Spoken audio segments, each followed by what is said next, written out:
Vice Minister Hao Ping, Chairman Zhu, President Lin, Excellencies, distinguished guests, ladies and gentlemen, good morning.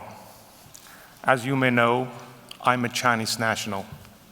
Unfortunately, the working language of AIB is in English, so I have to speak English. My apology to my Chinese friends. It's truly a great honor to be here today to address such a prestigious audience. I appreciate very much the invitation extended to me to address this very important forum, and I'm pleased to share my thoughts with you on the global economy and Asian Infrastructure Bank. In 2004, when the Beijing Forum was launched, the world was riding high on the tide of fairly fast growth and development. Globalization, which was a defining feature of the late 20th century, substantially enriched the livelihood of the people from participating countries, although in varying degrees.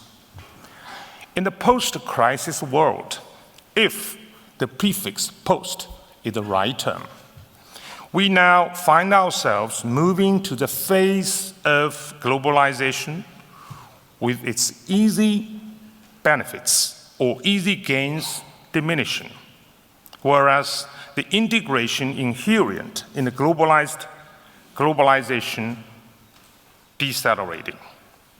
The reality couldn't be tougher.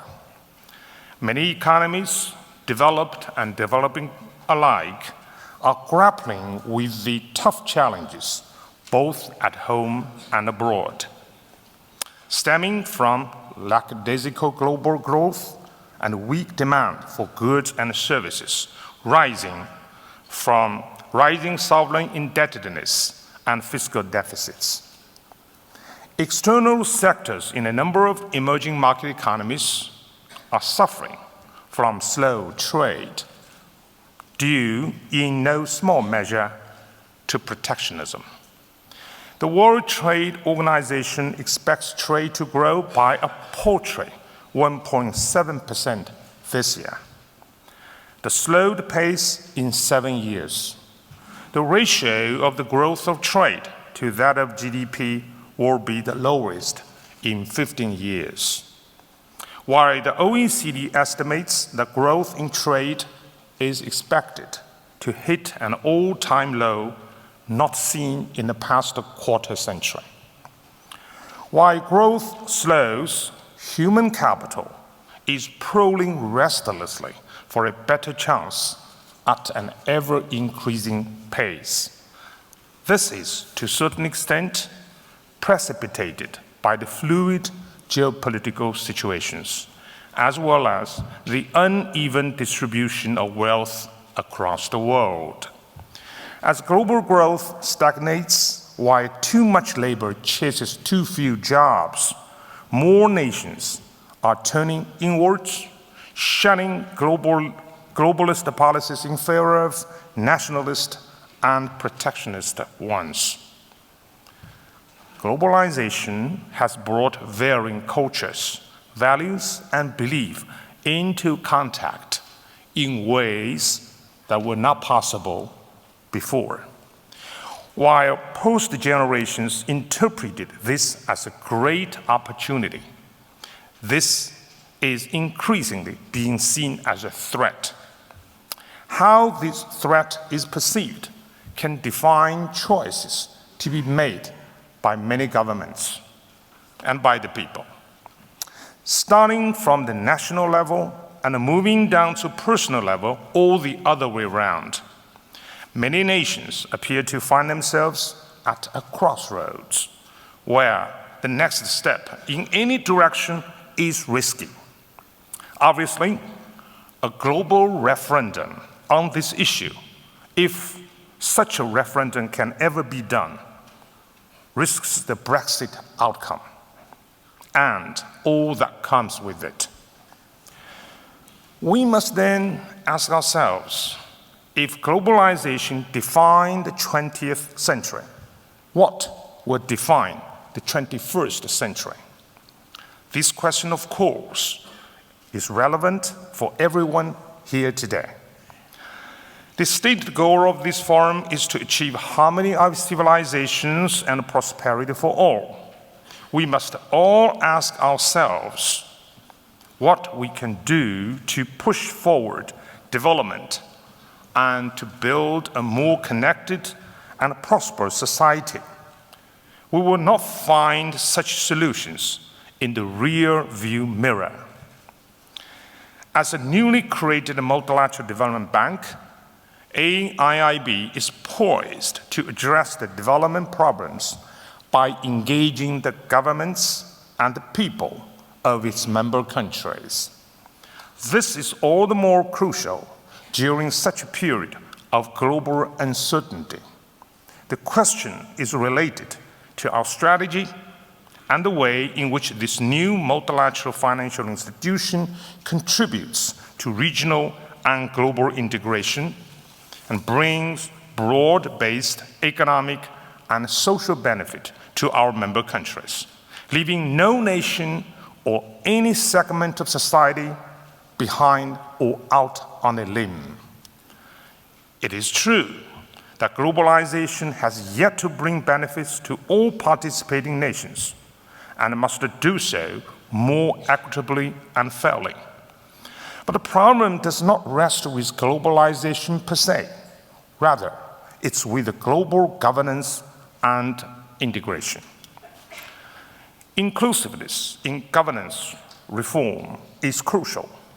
Broad participation in setting a strategy for every actor to play a crucial role ensures proper integration and shared responsibility. So far, a lack of access to the benefits reflects a lack of access to connectivity. This is the deficiency in integration, not over-integration, that has spelled trouble to some nations, unfortunately, marginalized for too long. Making a U-turn is definitely no option. Moving forward in the right direction and with the right approach is the ultimate solution. Adopting the right approach is predicated on the recognition that situations vary from country to country. There are many reasons why bespoke development approaches are to be applied in different countries. This is the challenge faced by multilateral development banks and bilateral donors in reaching out to embrace marginalized countries. Nevertheless, it's universally acknowledged that investment in infrastructure is an important means to the end of development. China and other emerging market economies in Asia testify to the effectiveness of development through investment in infrastructure. Since China's reform and opening up was launched, over 800 million people have been lifted out of poverty, largely as a result of broad-based economic and social development rendered possible by infrastructure investment. AIIB has its mandate formulated in this context and has identified its niche among the MDB family. AIIB was created to foster sustainable economic growth and development by investing in infrastructure and other productive sectors, to improve connectivity and to promote regional cooperation. To achieve this outcome, we must be inclusive in our endeavor to explore new development concepts that meet the needs of each and every member country. Our foundations for this are very strong. 75% of the bank's shares are owned by the Asian regional members. And the majority of our members are developing countries. For the first time in human history, We have a development institution, a regional bank in Asia, where developing regional shareholders are the majority, who can apply their knowledge and their own experience to solve problems and meet their needs, more the Asian way, while at the same time learning from the experience of development in other regions. It is not enough to have a new mandate. Such a mandate can only materialize with innovative approaches adapted to solve 21st century problems. Our approach will be to foster close cooperation, moving quickly in our projects without compromising environmental and social standards. We aim to be cost-effective, helping deliver timely solutions to clients. The bank will remain lean, clean, and green. Success in the 21st century also relies on cooperation. AIIB is already working closely with other members of the MDB family. We have co-financed projects with the World Bank, Asian Development Bank, and European Bank for Reconstruction and Development. AIIB is moving very quickly. 10 months into operation, our board of directors has already approved financing of $829 million for 6 projects, including those co-financed with other institutions. This puts us well on track to achieve our target of financing $1.2 billion worth of projects in 2016. The total investment could be $6 billion. Our progress is also being recognized more broadly around the world. When European countries such as the United Nations, Germany, France, and Italy decided to join AIIB as founding members, they expressed their confidence in the bank's promise and commitment. When Canada, another G7 country, is firm in its decision to join the bank, it's a vote of confidence in the bank's delivery. The group of new applicants of more than 25 countries recognize that the bank is beginning to achieve what we set out to achieve. We are overwhelmed with outpouring of enthusiasm and the groundswell of support. We will live up to your expectations. In the coming years, the bank must develop a strategy that demonstrates its value added in addressing the mission given to it by its shareholders and all the stakeholders. We will work to provide financing and solutions to clients in a timely, cost-effective, and proactive manner. To help guide the strategy of our bank, we have established an international advisory panel of world-renowned experts with diverse backgrounds and experience. I'm very happy the former Prime Minister Shaukat Aziz of Pakistan is our excellent member. Thank you very much for your great contribution. Their input, combined with the feedback from shareholders and stakeholders, has helped us to form what are emerging as our thematic priorities: sustainable infrastructure, cross-country connectivity, and private capital mobilization. Green infrastructure lies at the heart of sustainable development. The bank can play a significant role in promoting sustainable infrastructure and supporting countries in meeting the COP21 commitments. To do so, the bank must invest in recruiting and developing staff with relevant expertise, encouraging innovation, and over time developing and positioning itself as a trusted intermediary and knowledge and expertise in sustainable infrastructure. When we recruit across the world, we don't look at their passports. We look at their professional and ethical integrity. We look at their track record. We look at their commitment to serve this institution.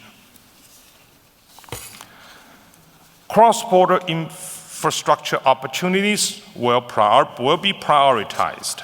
The bank anticipates increasing demand for connectivity infrastructure, ranging from roads and railways to ports and energy pipelines and telecoms across Central Asia and maritime routes in Southeast and South Asia and the Middle East and beyond.